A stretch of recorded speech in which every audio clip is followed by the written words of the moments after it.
Ngayong umaga po ay gusto ko po mag-share ng tungkol sa buhay ni Daniel. Kung kayo po ay nagbabasa ng Bible, si Daniel po, makakakonect po tayo sa kanyang buhay. Wala akong pagkakaiba. Kung ano po yung situation ni Daniel, thousands of years ago, siya po'y pinanganak noong bago dumating si Jesus, around 800 years, no? Bago po ipinanganak. Medyo matagal na po siyang prophet. At katulad po ng panahon ni Daniel, wala akong pagkakaiba. Sila po ay binihag ng Babylonian Empire. Sila po ay inalis sa kanilang bayan at ginawang mga slaves. Wala akong pagkakaiba ngayon. Ang Pilipinas po ay hindi totoong malaya. Tayo po ay alipin. Kahit nagse-celebrate po tayo ng Independence Day every year, but sadly, hindi ho totoo yan. Dahil ang Pilipino ay alipin pa rin ng kahirapan, alipin pa rin tayo ng Diyos-Diyosan, alipin pa rin ng Pilipino ng mga iilang tao na nagpapayaman at pahirap ng pahirap. Yung mahihirap sa Pilipinas, pahirap ng pahirap. Kaya po, makikita nyo ngayon, bukas, eleksyon, medyo magulo na naman tayo, excited. Kasi po, alam nyo, ang mga Pilipino, dahil mahirap po ang buhay, minsan ginagawa nating hanap buhay yung eleksyon. Nakakaawa. Kaya hindi po talaga totoong malaya ang Pilipinas. Tayo po ay alipin pa rin. Kaya, makikinig po kayo ng message ngayong umaga, magdi-decide po kayo na sundin yung pong mga ituturo. Hindi po kayo pinagpala ng Diyos, magre-resign na po ako bilang pastor. Ulitin ko po yun, Ulitin ko po. Kung sino man po makikinig ng message ngayong umaga at nag-decide ka na sundin at i-apply araw-araw at hindi ka pinagpala ng Diyos, ako po malakas ang loob ko kasi mapapahiya ang Diyos. Mapapahiya talaga ang Diyos kapag hindi po niya kayo pinagpala. Kasi po, ito po'y karanasan ko rin. At makikita po natin dito po sa istorya po ni Daniel, okay? Sila po ay binihag, okay? At sila po ay dinala sa Babylonia. Sa mga nagbabasa ng Bible, you are familiar, Babylon, isang makapangyarihang bansa. Sinakop nila ang Jerusalem. Parang ngayong panahon po natin, ang Pilipinas po ay sinakop ng kasalanan, ng Diyos-Diyosan, ng kahirapan. Makikita mo ang Pilipinas ay hindi tunay na malaya. Alipin ng mga, alam niyo yun, ng mga mayayaman na tao. Ang mga Pilipino ay alipin ng utang, baon sa utang, sa drugs, corruption, criminality. Grabe. Alam niyo po ba, noong isang araw nakikinig ako ng balita, sa buong mundo po, ang Pilipinas ay pangatlo. America, number 1. France, number 2. Pangatlo ang Pilipinas. Sabi ko, sana sa ekonomiya, sana sa peace and order. Alam niyo ba kung saan pangatlo ang Pilipinas sa buong mundo? Sa pinakamadalas bumisita sa porn site. Pinag-aralan po yan ng United Nations. Sa buong mundo, ang Pilipinas po ang number 3 sa pinakamadalas bumisita sa porn site. Yung pong pupunta kayo sa computer niyo at maghahanap po kayo ng mga kabastusan. Alam niyo yun, yung mga nagsisex, pangatlo ang Pilipinas. Grabe. Kasabi ko, hindi talaga malaya. Hindi malaya ang Pilipinas, kaya nagkakahirap-hirap tayo. Kaya meron po akong gustong i-share sa inyo, kasi pwede, na kahit nakapaligid sa iyo ang kahirapan, kahit nakapaligid sa iyo ang kasamaan, kahit nakapaligid sa atin ang kabulukan, pwede kang mapagpala ng Diyos. Amen. Alam niyo yung, pag kayo po nagluluto ng galunggong, nagluluto kayo ng galunggong, yung galunggong po ay nahuli sa dagat. Maalat po yan. Maalat. Pero pag nagluto kayo ng galunggong, aasnan nyo pa yon.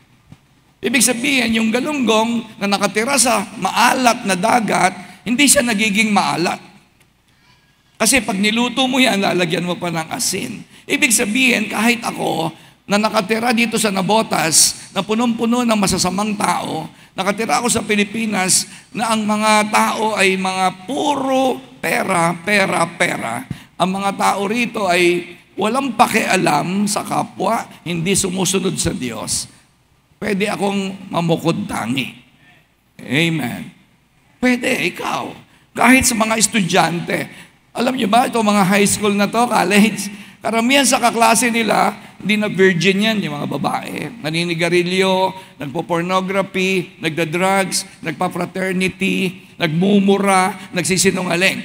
Sa loob ng eskwelahan. At gusto ko sabihin sa inyo, yung medyo hindi magandang senaryo, ang loob po ng eskwelahan, ang lahat ng eskwelahan ay teritoryo ni Satanas. Kaya pag ang anak ninyo ay pinasok nyo sa high school, sa college, huwag kayong magtaka. Kung pag-uwi niya, naninigarilyo na yan, nakapanood na yan ng pornography, may boyfriend na yan, may girlfriend, umiinom na yan. Huwag kayong magtaka. Kasi ang loob po ng mga eskwelahan ay teritoryo ni Satanas.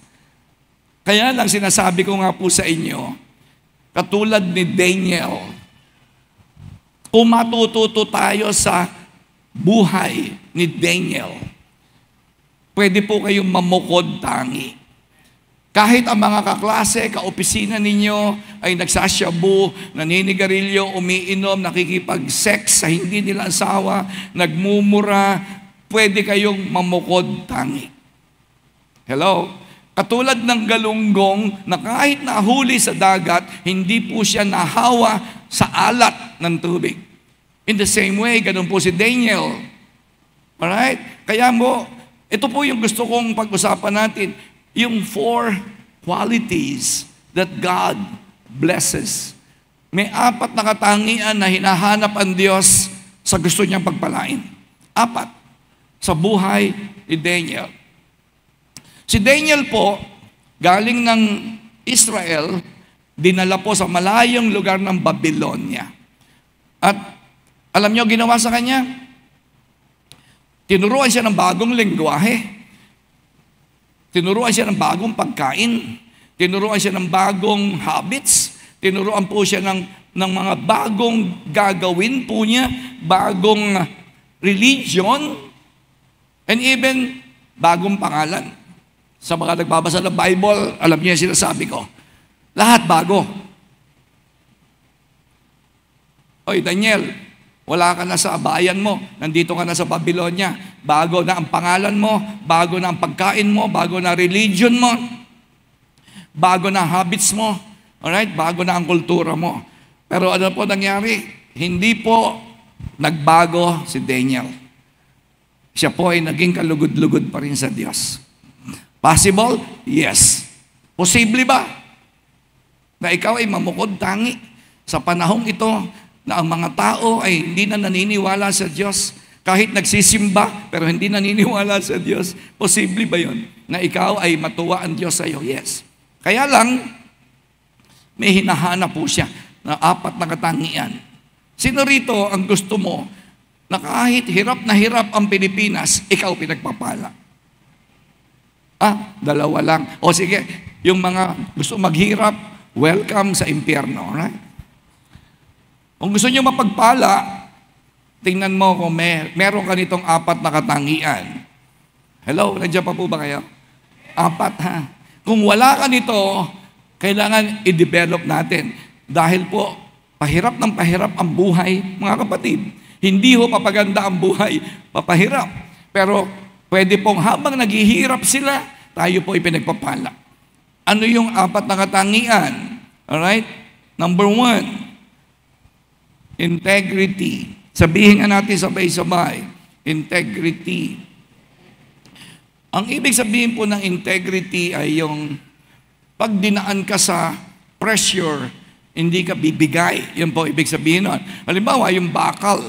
Ang bakal po, dapat pag binili niyo yung bakal na gagamitin niyo sa building, ay meron siyang integrity. Dahil magdadala po yung bakal na mabigat na timbang ng buong building, pati tao. So, hindi pwedeng substandard yung bakal. Bakit? May integrity. So, kahit lumindol, yung building hindi magigiba. Bakit? Kasi meron pong bakal na ikinabit na matibay. Nandiyan pa po ba kayo? Yun po ibig sabihin ng integrity. Pero sa buhay natin, sa buhay ni Daniel, bakit natuwa ang Diyos sa kanya? Yes, may integrity. Ano ibig sabihin nun? He never forgot who he was. Hindi niya nakalimutan kung sino siya. Meron kasing mga nagsisimba, nakakalimutan mo kapag ikaw ay nasa palengke na. Naku, Christian nga pala ako. Nagmumura na. Nagsisimba. Tingnan mo yung katabi mo. Sabihin mo, parang ikaw pinag-uusapan. Ang bait niyan ngayon. Tingnan mo, ang bait niyan. Kristyanong-Kristyano yan. Pero paglabas niyan, naku po, grabe ang bibig niyan. Kung ano lumalabas sa bibig niyan, walang integrity. So, huwag kayo umasa sa blessing. Huwag kayo umasa. Hindi po talaga kayo. Kaya makikita mo, marami nagsisimba, hindi pinagpapala. Huwag kayo magtaka. Bakit nagsisimba? Hirap na hirap sa buhay. Bakit nagsisimba? Laging baon sa utang. Bakit nagsisimba? Hindi makaalis sa alak. Hindi makaalis sa sigarilyo. Kasi nga po, nakakalimutan mo kung sino ka. Dapat kahit saan ka pumunta, anak ako ng Diyos. Kaya nga po si Jesus, isang beses, gutom na gutom. Di ba? Natatandaan niyo, gutom na gutom, hindi kumain ng 40 araw, 40 gabi. Sabi ng demonyo, kung anak ka talaga ng Diyos. Di ba yun ang sabi? Sabi mo sa katabi mo, hindi ka kasi nagbabasa ang Bible eh. Hindi mo tuloy maintindihan ang sinasabi ni Pastor. Ang sabi agad ni Satanas, kung anak ka ng Diyos. Right? Gawin mong tinapay yung bato. Kasi gutom na eh. 40 days, 40 nights, walang pagkain, walang tubig. Pero sabi ni Jesus, ano sabi ni Jesus? Yes, anak ako talaga ng Diyos. Pero hindi ko nakakalimutan yan. Pero hindi ko inuuna yung pagkain. Hindi ako nabubuhay sa pagkain lang. Nabubuhay ako sa salita ng Diyos. Ibig sabihin, kahit gutom na, hindi niya kino-compromise yung pagiging Kristiyano niya. Meron kasing mga mahihirap ngayon. Alam niyo yung mahihirap? Ang laki talaga ng problema na mahihirap nating kababayan. Christian. Tapos may nag-alok sa yung politiko, 300. Naalala mo pa ba na ikaw ay Christian? O ibebenta mo yung boto mo? Ay, nakakalimutan. Kasi mahirap kami. Di ba? Biro mo, dahil mahirap ka, nakalimutan mong anak ka ng Diyos. Kagabi po, nandun kami sa Phase 1C, nandun po si Chairman Greco Bellica para sa huli niyang kampanya dito sa Nabotas. Lahat ng pumapasok sa pintuan, sabi nila, may 300 ba ito? Imagine Tapos may nagtanong sa akin, may attendance po ba? Kasi po kagabi, 300 dun eh. Dito po ba magkano? Sabi ko, grabe. No? Pero ang tawag nila sa sarili nila, Christian sila.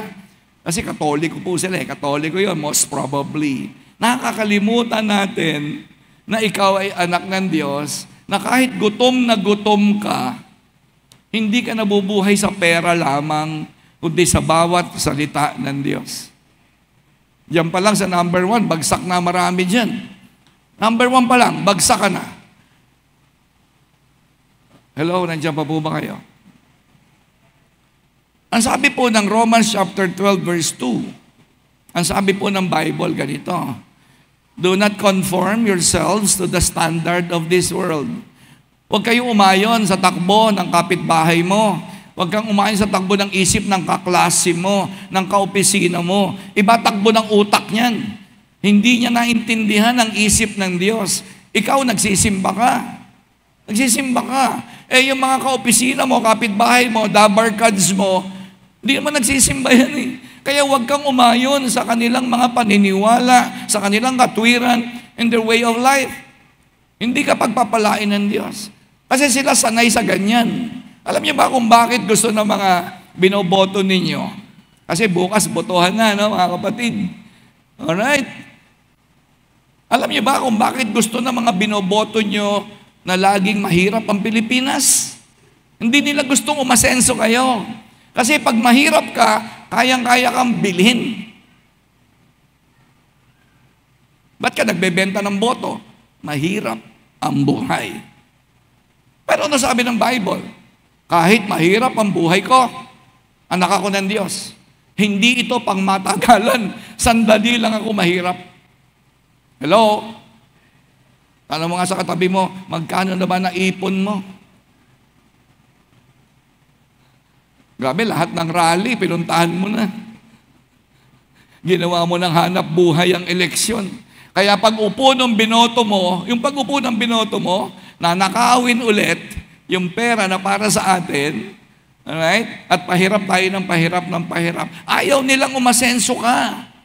Kasi pag natuto ka, nagtrabaho ka, at umangat ang buhay mo, hindi ka natatanggap ng pera nila. Wala na silang maloloko. Ang naloloko nila yung mahirap. Yung walang pinag-aralan na ito lang. Ito lang. Nakakalimutan mo na may Diyos.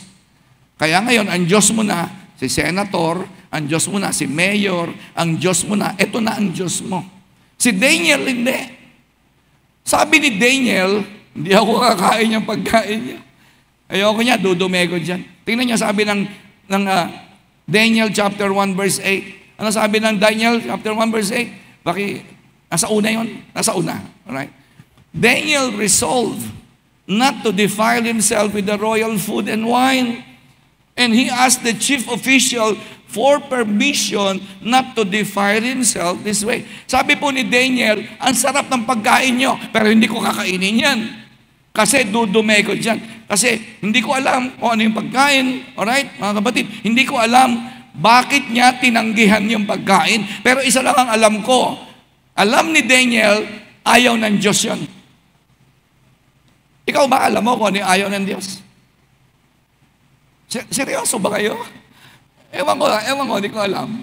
Ako po kasi bilang Kristiyano, seryoso ako. Alam ko kung ano ayaw ng Diyos. Pag ayaw ng Diyos, dudume ko dyan. Ang maraming Christian, naku po, Diyos ko po. Simba ng simba, simba ng simba. Pero kahit ayaw ng Diyos, ginagawa mo. Ano ibig sabihin nun? Wala kang integrity. At kapag wala kang integrity, God has no obligation to answer your prayers. Hindi sasagot ang Diyos sa prayer. Kaya marami sa atin tamad na mag-pray. Kaya alam niyo ba kung bakit kukunti lang ang nagpe-pray? Kasi kahit anong prayer mo, hindi sumasagot. Bakit? Issue number 1, integrity. Issue number 1, integrity. Nakalimutan mo na, anak ka nga pala ng Diyos. Hindi ka nga pala pwedeng magsinungaling. Hindi ka nga pala pwedeng magmura.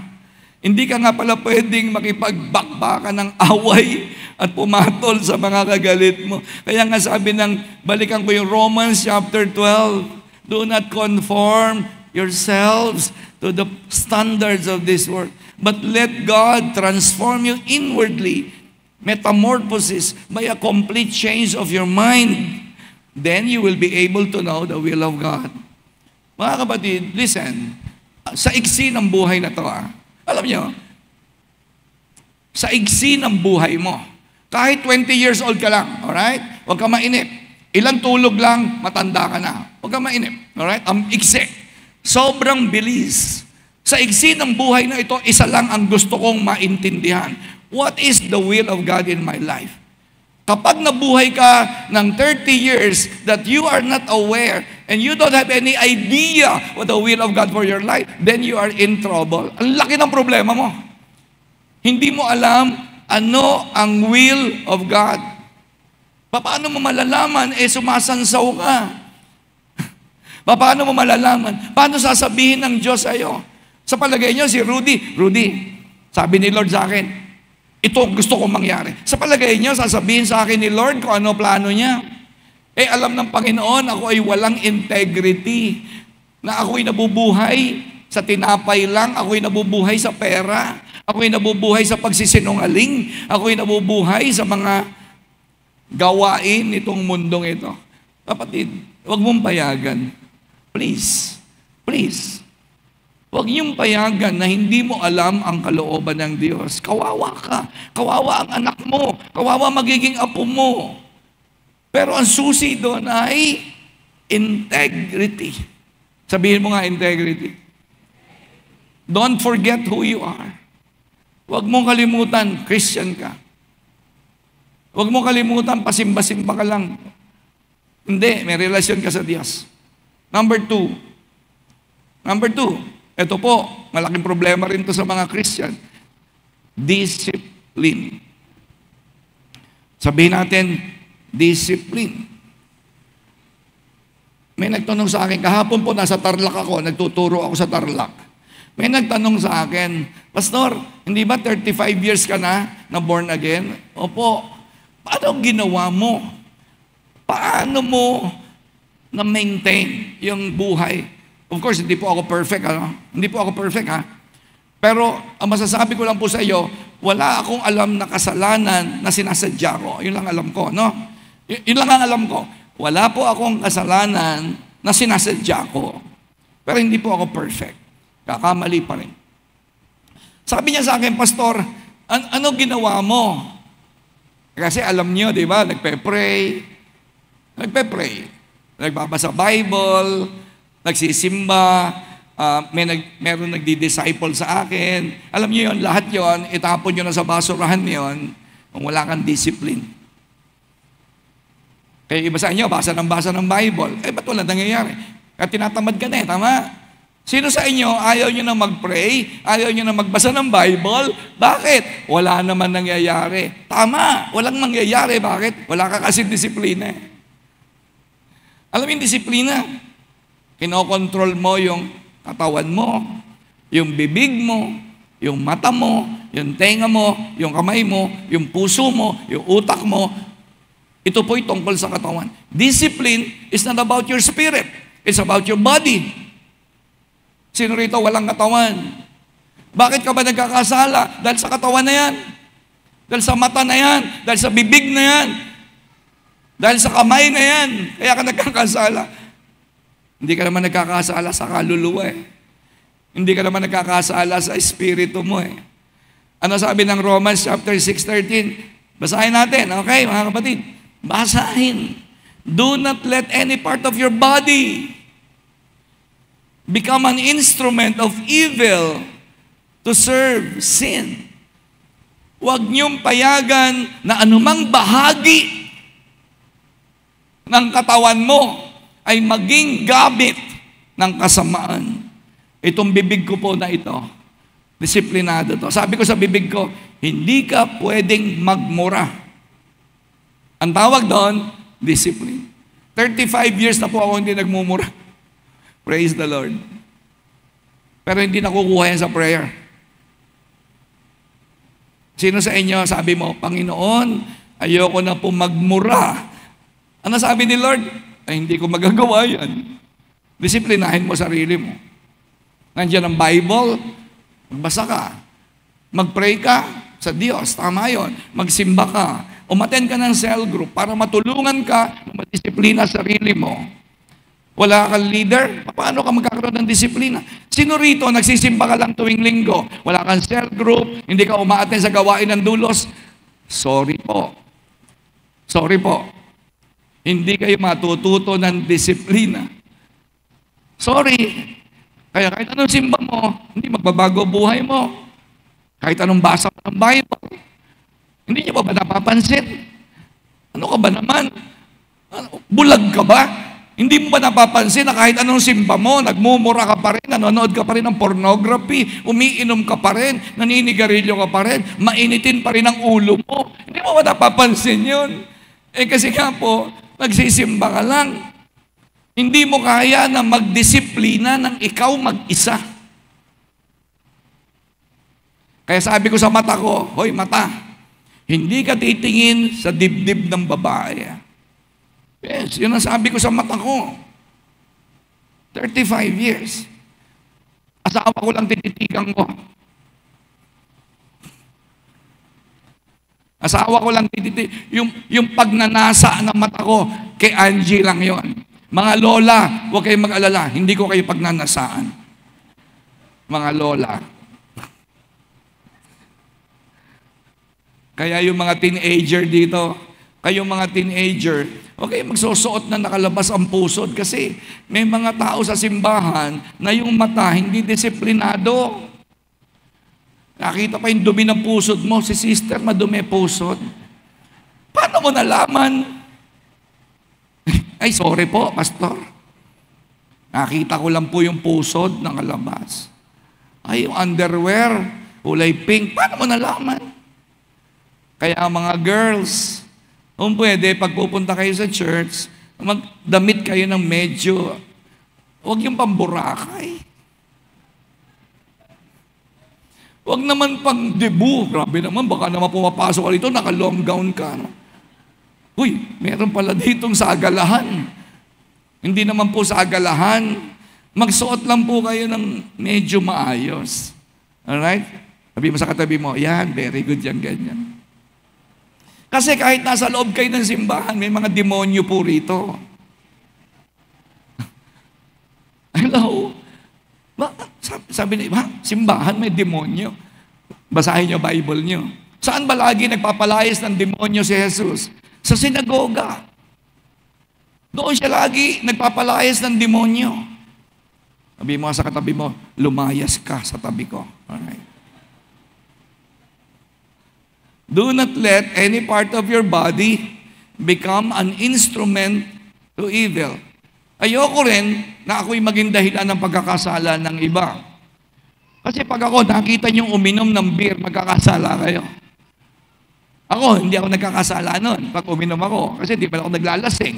Pero para wag kang magkasala, hindi ako iinom. Kasi ayoko maging kasangkapan para magkasala kayo. Kaya didisiplinahin ko po sarili ko. Masama bang uminom si Pastor Rudy? Hindi. Ba't di ako umiinom? Kasi pag uminom po ako, matitisod kayo. Kaya didisiplina ko yung sarili ko. Sabi ko, hindi ka iinom ng alak. Amen. Sabi ko sa mata ko, hindi ka titingin sa mga hita ng babae, sa dibdib ng babae, sa korte ng katawan ng babae. Discipline po yan. Amen? Andiyan pa po ba kayo? For you were dead. Instead, give yourselves completely to God. Ibigay mo ng buong-buo ang iyong katawan. Ano ibig sabihin nun? Mata, isip, tenga, bibig, kamay, utak, paa, pera. Yung po ibig sabihin, ibigay mo ng buong-buo. Wala kang ititira. For you were dead, but now you have new life. So use your whole body. Ano daw? Buong katawan. Ibigay mo sa Diyos as an instrument to do what is right for the glory of God. 1 Corinthians. Sige, basahin natin 1 Corinthians. I discipline my body like an athlete, training it to do what it should. Otherwise, I fear that after preaching to others, I myself might be disqualified. Saan? Sa blessings. Baka ma-disqualify ka sa pagpapala. Kasi ang marami po mga Kristiyano, simba ng simba, disqualified. Bakit? Hindi dinidisiplina ang mata, ang bibig. Kung magsinungaling, grabe, walang katakot-takot. Nakalimutan niya, anak siya ng Diyos. Siyempre, dahil nakalimutan mong anak ka ng Diyos, magmumura ka ngayon. Yung bibig mo, gagamitin mo yan. Yung mata mo, gagamitin mo yan. Kaya tamo, nagbebenta kayo ng boto. Ba't kayo nagbebenta ng boto? Wala kang disiplina. Right? Hindi ka nagte-train para sa kabanalan. Hindi mo sinasanay ang sarili mo para sumunod sa Diyos. Hindi ka makakasunod sa Diyos pag wala kang discipline. Kahit anong prayer mo, kahit anong basa mo ng Bible, wala yan. Si Satanas, alam niya Bible. Alam niyo ba yan na alam ni Satanas ang Bible? Oo. Ibig sabihin, matutuwa ang Diyos kay Satanas? Hindi. Kahit kabisado ang Bible, hindi natutuwa ang Diyos. Dahil walang disiplina eh. Kaya ka nga may Bible para madisiplina mo sarili mo eh. Because apart from the Word of God, you cannot do anything. Andiyan pa po ba kayo? Kasi kailangan po talaga na gumawa ka ng desisyon I discipline my body. Para saan? Para matanggihan ko yung iaalok ng barkada ko. Para matanggihan ko yung inaalok ng kaklase mo. Para matanggihan ko yung inaalok ng mundong ito. Hindi mo matatanggihan yan kung nagbabasa ka ng Bible. Hindi mo matatanggihan yan kung nagsisimba ka. Tama, may mga nagsisimba, nasa inuman ka kahapon. Tama? Nanood ka ng pornography kagabi, pero ngayon nandito ka. Kasi hindi mo kayang tanggihan yan without discipline. Number 3, pangatlo, alright? Courage. Alright? He was willing to stand alone. Alam niyo, may problema po kasi tayo. Pag ikaw po ay anak ng Diyos, malamang, madalas, walang sasama sa iyo.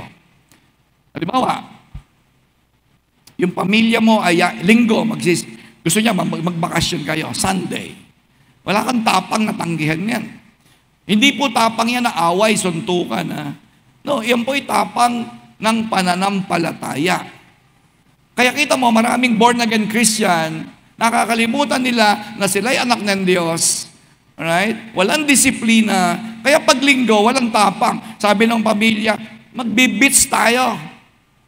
Nako, linggo ngayon. Oh, paminsan-minsan lang naman yan, di ba? Minsan lang naman, isang buwan tayo nagbe-beach. Baka lumakpas ka sa langit, ha? Ako po, 35 years na ako nagsisimba, pero hindi pa po ako lumalakpas sa langit. At hindi ako pwedeng lumakpas sa langit. Hindi pwede. Baka nga kapusin, pero never kang lalakpas. Wala kang tapang. Paano kapag papalain ng Diyos? Linggo para sa Diyos. Tapos sabi nung boyfriend mo, ikaw muna magsimba. Mag-date tayo kasi week sa rin natin. 3 linggo na tayo. Grabe, week sa rin na. Hindi ba? Sineselebrate. Hoy, 1 week na tayo. Mag-date naman tayo. Tindi, no? Kasi pag tumagal kayo ng 1 buwan, swerte na, no? Kaya sineselebrate linggo-linggo. Alam nyo, maraming mga born-again Christian, hindi sasagot talaga ang Diyos sa panalangin mo. Hindi sasagot. Kasi wala kang tapang eh. Si Daniel, wala siyang kakampi. Siya lang mag-isa. Pero sabi niya, kumain na kayo ng gusto nyo ako, hindi ako kakain yan. Marurumihan ako dyan. Ama, ang tawag dyan, peer pressure. Kaya kita nyo sa eskwelahan, hindi makatanggi ang mga high school sa college sa fraternity. Kasi ang dami. Nag-iisa ka lang. Ikaw lang ang walang boyfriend. Ikaw lang ang walang girlfriend. Lahat sila may syota na. Naku po. Dahil ikaw ay walang courage, sasama ka ngayon sa kanila. Tapos ngayon magsisimba ka. Magdadasal ka. Hindi sasagot ang Diyos. Hindi po talaga. Kaya, ewan ko kung nagkakamali po ako. Hindi ko alam kung nagkakamali ako. Dito po sa simbahan natin, marami sa inyo, hindi na kayo nagpe-pray. Kung mag-pray man kayo, champurado prayer na lang. Lord, thank you sa champurado. Amen. Yun na lang ang prayer niyo. Bakit? Kasi wala namang nangyayari.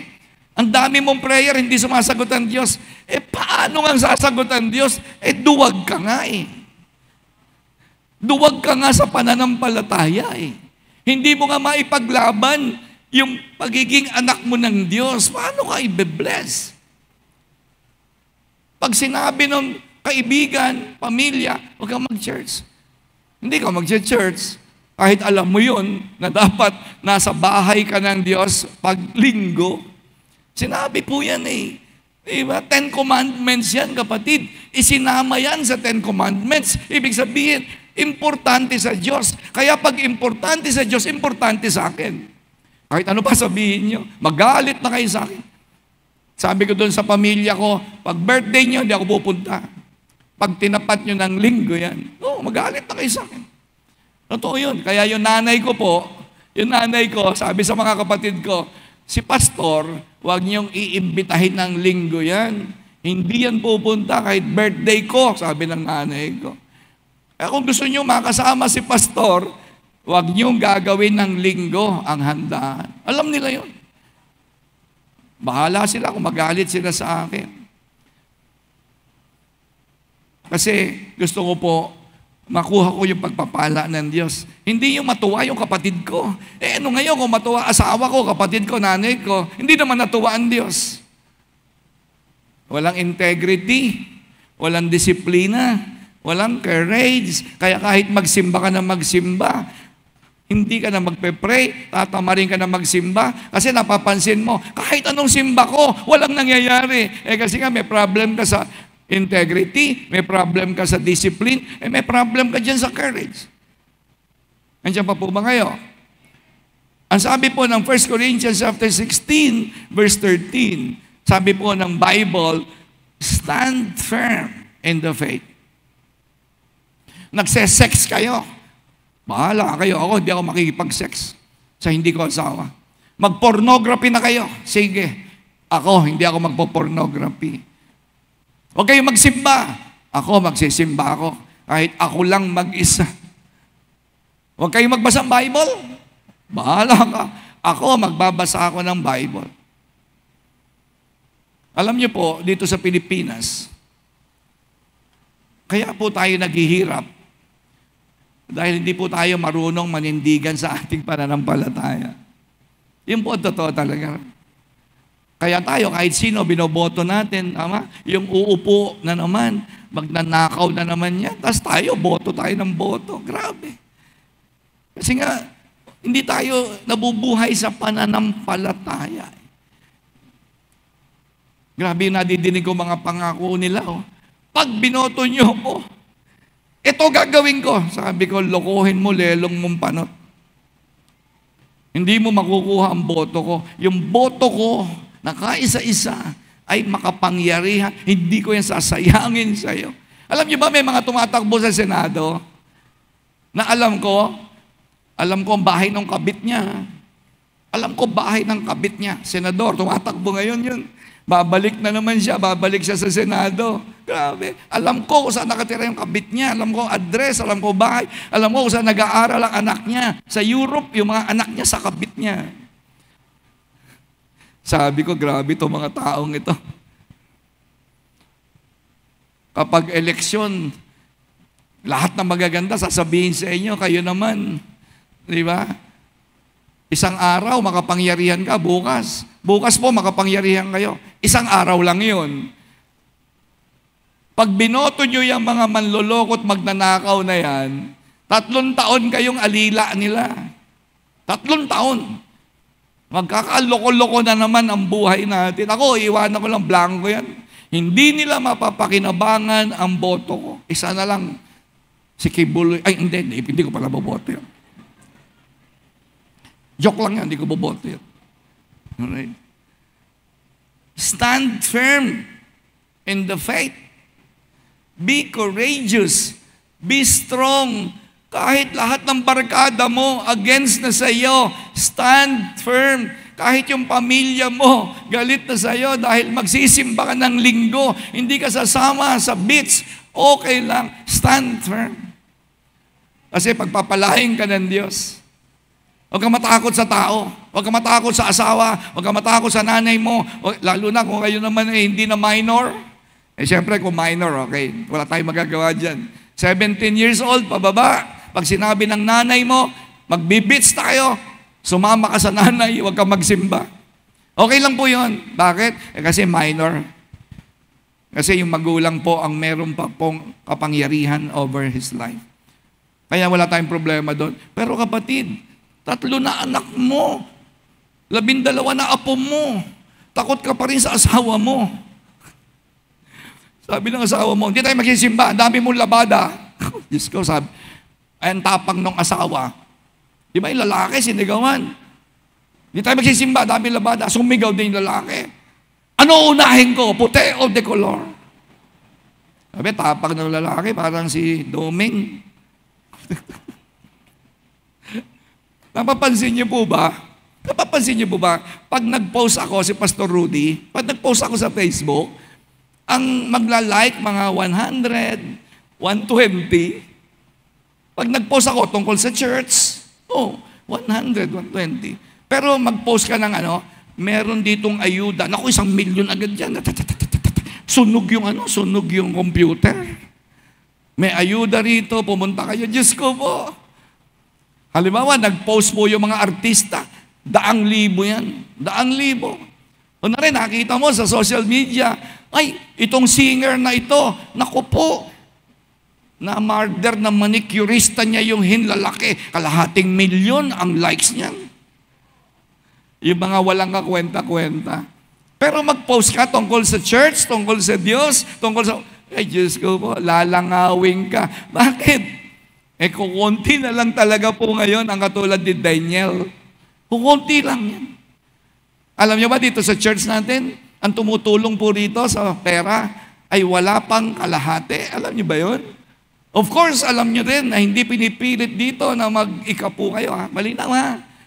Hello, malinaw po ba yun? Hindi po, huwag kayong magbigay ng pera dito. Huwag, parang awa nyo na. Kung hindi po kayo masaya at hindi galing sa puso, kahit 5, huwag kang magbigay. Pero wala problema sa akin yun. Hindi ako umaasa sa inyo. Alright, sa Diyos po ako umaasa. Ang tumutulong po rito, alam nyo, wala pang kalahati. Every Sunday. Pero kita nyo, nakakabayad tayo rito ng 300,000 a month. Nakakabayad po tayo rito, hindi ka nagbibigay ha. Kaya kami pinagpapala, tingnan mo buhay mo ngayon. Hindi, tingnan mo buhay mo sa buhay namin. Bakit ganyan? Right? Hindi ka naman bobo. Masipag ka naman. Bakit magkaiba yung buhay natin? Kasi nga dito po sa church na to, ilan lang yung matapang pagdating dito. Ang marami nagsisimba dito sa Dulos, pagdating sa pera, takot na yan. Naku po, mahal ng bilihin ngayon. Magsisimba na lang tayo, pero pagdating dito, kaya makikita nyo, iba po yung blessing namin kaysa doon sa mga hindi po tumutulong pagdating sa gawain ng Panginoon. Of course, hindi sa pilitan. Alright? Pera mo yan, bahala ka. Hindi mo pala pera yan. Pera ng Diyos yan. Bahala ka sa Diyos. Okay, problema mo na po yan. Number 4, panghuli. Ito na po yung pang-4, humility. Ito po, napaka-importante ito para pagpalain kayo. Kaya lang may problema rito. Okay? May malaki kasi problema rito. Marami po sa inyo, hindi talaga naintindihan ang ibig sabihin yan. Gusto ko po sana maintindihan nyo to. Unless you know that you are rich and you are powerful, you cannot be humble. Ulitin ko po Ulitin ko po. Maliban na alam mo na ikaw ay mayaman at makapangyarihan, hindi ka pwedeng maging mapagpakumbaba. Ang inuutusan po ng Bible na magpakumbaba ay yung mga nasa mataas na posisyon. Paano ka magpapakumbaba? Mahirap ka na nga. Hindi ho pwedeng magpakumbaba yung hirap sa buhay. Magpapakumbaba sagad na nga Hindi po talaga ganun yun. Kaya hindi kalooban ng Diyos na si Rudy ay maghirap. Bakit? Kasi kapag ako'y pinagpapala ng Diyos, doon niya ako tinuturuan na maging humble. Nandiyan pa po ba kayo? Kaya yung mga mayayaman, sabi ng Bible, wala kayong mababasa sa Bible, kayong mahihirap, magpakumbaba kayo. Walang ganun. Wala. Ang sinasabihan, kayong mayayaman. Huwag kayong maging mapagmataas. Kasi ang pwede lang pong magpakumbaba ay yung matataas. Paano ka magpapakumbaba? Nakabaon ka na nga sa lupa Why? Kasi when I have power and when I have riches, I know that I can serve people and I can empower people. That's why it's not the will of God for you to live in poverty. Kaya hindi kalooban ng Diyos na ikaw ay maging mahirap. Bakit? Walang maniniwala sa iyo. Walang maniniwala sa iyo na may Diyos. Kaya hindi ka makakapag-serve. Hindi ka makakapag-empower. Only those who are in power can empower people. Paano yan? Ang paniwala mo, ikaw ay wala. Uud lang ako. Grade 1 lang natapos ko. May back subject pa. Paano yun? Meron pa naman mga nagsisimba rito sa dulos. Ang paniwala nila sa isip nila, mahirap lang kami eh. Kami, mahirap lang. Ang liit lang ng sweldo ng asawa ko. It's impossible for you to understand humility. Before you can understand humility, then you have to accept that you are powerful because you are a son of God. You are a daughter of God. Hindi ka pangkaraniwan tao. Hindi ka uod. Ikaw ay pinagkatiwalaan ng Diyos. Then you can serve and then you can empower people.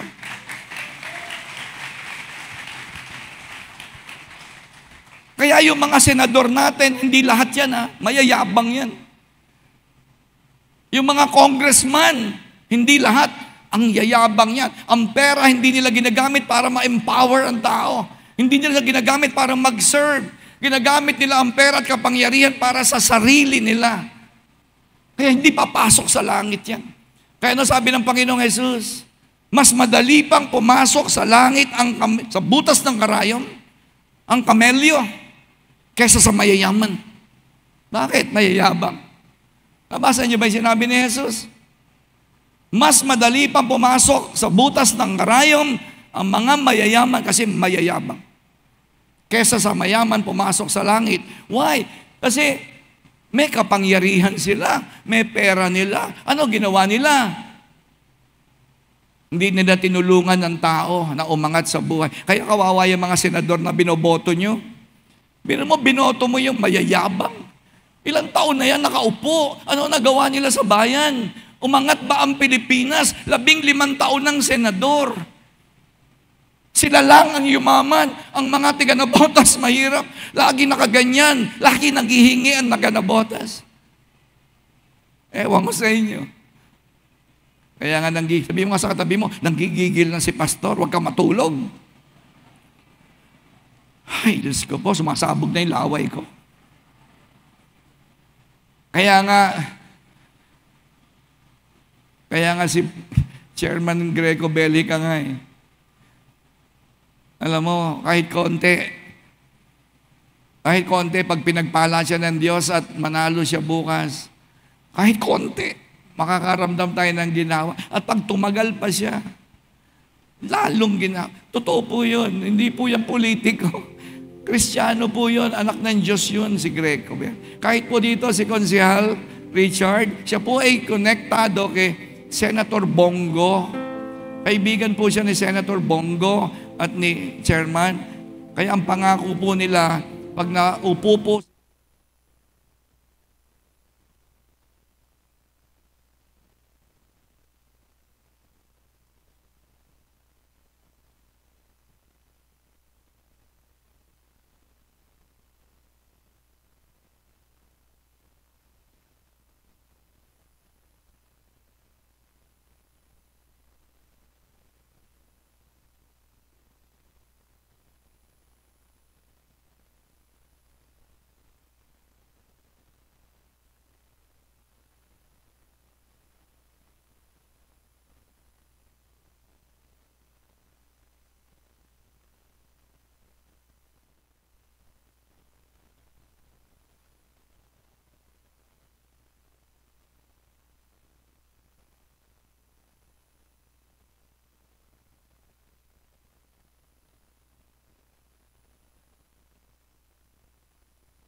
tayong lahat. Piliin niyo po na mag-serve. Huwag mong sabihin, wala akong magagawa. Tuwan-tuwa ang demonyo pag sinasabi mong, wala akong magagawa. Nanay lang ako. Ha? Sabi mo, nanay ka lang. Tuwan-tuwa ang demonyo talaga. Unless you know that you have power, you cannot be humble. Sabi nung nanay, mababa lang pinag-aralan ko, kaya wala akong magagawa. Ay, hindi ka pwedeng maging humble niyan. Hindi ka pwedeng maging humble niyan. Ako, alam ko, meron ako authority, may education ako, may pera po ako, meron akong kapangyarihan. Meron po talaga. May position ako eh.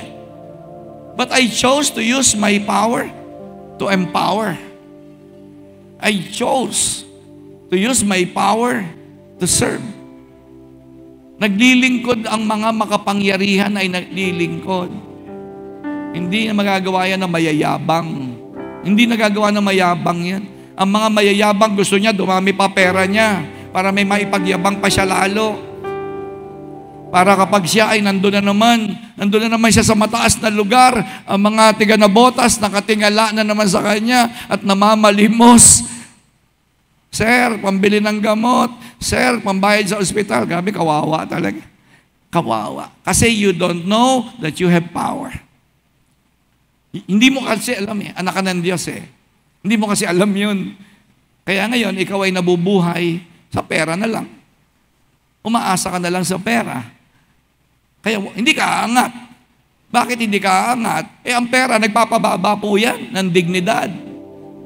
Hindi po yan nagtataas ng kalidad ng buhay. Alam niyo ba yon? Na ang pera, hindi niya itataas ang value mo. Nagbababa yan ang uri ng pagkatao mo. Dahil mukha kang pera, pera ang Diyos mo, nabubuhay ka para sa pera, bumababa ang iyong kalidad. At ang Diyos hindi matutuwa sa iyo. Kasi hindi ka nagagamit. Yang apat na yan, mga kapatid, integrity, discipline, courage, and humility. Ngayong umaga, mag-decide po kayo. Panginoon, susundin ko yung nadinig ko ngayong umaga. At alam nyo, araw-araw, pag ginawa nyo yan, at hindi kayo pinagpala ng Diyos, uulitin ko po yung challenge ko sa inyo. Hindi na ako magpapastor. Tatapon ko na yung Bible ko. Pangako, itatapon ko na yung Bible ko. Hindi nyo na ako madidinig dito sa church na mag-preach. Kasi hindi naman pala totoo eh. Nagsasayang lang ako ng pagod. Pero, alam nyo, handa ko pong itaya ang aking buhay dyan. Hindi nyo matatalo ang Diyos sa katapatan. Kapag naging tapat ka, hindi papayag ang Diyos na talunin mo siya sa katapatan. Sabi ko nga, katulad ng gulong ng bisikleta, pag nilagay mo si Jesus sa sentro ng iyong buhay, ang buhay mo ay may paghuhugutan ng lakas. Si Jesus yung sentro, ang buhay nyo yung mga spokes. Huwag nyo kalimutan yung illustration ko na yan. Kapag ang Panginoong Jesus ang nasa gitna ng buhay mo, lahat yan, sigurado po, hindi kayo mag-aalala. Isusupply po ng Panginoon yan. Pero kapag ang inilagay mo sa gitna ng buhay mo ay yung asawa mo, hanap buhay mo, education mo, yung lakas mo, yung pera mo, yung alahas mo, yung karir mo, lahat po yan magko-collapse.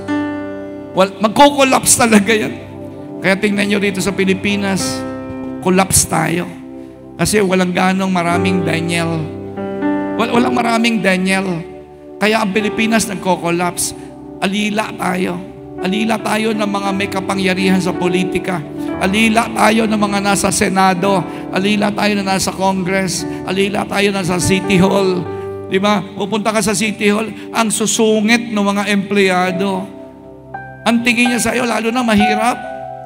Minsan nasa City Hall po ako, nakita ko, mahirap. Grabe, kung pagsupladahan ng empleyado, Ang ibinabayad sa sweldo nila galing sa atin. Alam mo ba, pag kayo bumili ng Jollibee, nagbabayad kayo ng tax, yun ang pansweldo, diyan sa mga empleyado sa City Hall. Pero pag pumasok sa City Hall, tricycle driver, labandera, hindi nila pinapansin yan. Ang yayabang, grabe. Ako, sa palagay ko, dito sa Dulos, pwede tayong magsimula rito ng bago. Kung ayaw nila, bayaan mo sila. Gusto nila magnakaw sila. Pero tayo, hindi tayo magnanakaw. Amen? Magbenta kayo ng boto nyo, pero dito, hindi kami magbebenta ng boto. Right?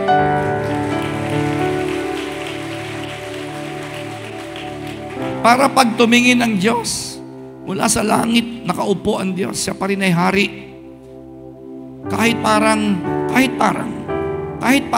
ang sama. Pero ang Diyos, hari pa rin po. Nakatingin siya. Para pag tumingin siya rito sa Malabon na Botas, makita niya, uy, may mga katulad ni Daniel sa Nabotas, sa Malabon, Caloocan, Manila. Papalain ko yan lugar na yan. Totoo po yan. Kaya huwag kayong matigatig. Kahit anong sama ng takbo ng buhay, lagay lang natin ang Panginoon sa sentro.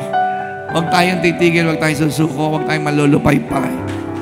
Stand firm. Ito na lang magagawa natin para sa bansa. Kahit anong sipag nyo sa hanap buhay, hindi yan ang kakainin ng pamilya nyo. Yung pamilya nyo, anak, apo, yung paglilingkod sa Diyos, yan ang matibay na maiiwanan nyo sa kanila. Yan ang legacy na ngayon ay ipinapasa na po na. Ngayon pa lang, si Pastor Rudy, isang araw, wag kayong magugulat.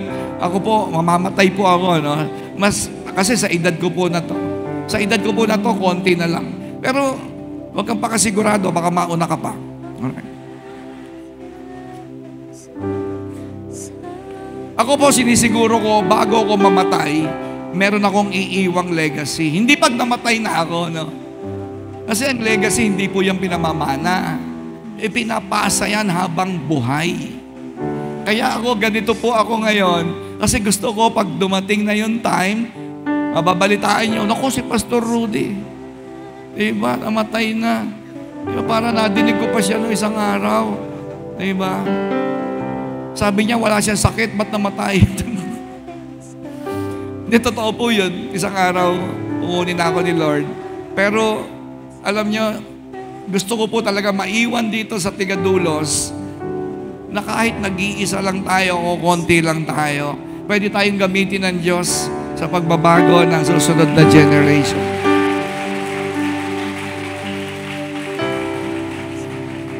Iboto nyo si Pastor Rudy. Hindi po ako para dyan. Tayo po ay nagpe-pray para sa katulad ni Konsehal. Yan, nagpe-pray tayo. Sana magkaroon siya ng pagkakataon na mag-empower ng mga tiga-Nabotas at mag-serve. Hindi para lang po makilala siya, maupo sa City Hall. Yun ang prayer natin sa kanya. At si Chairman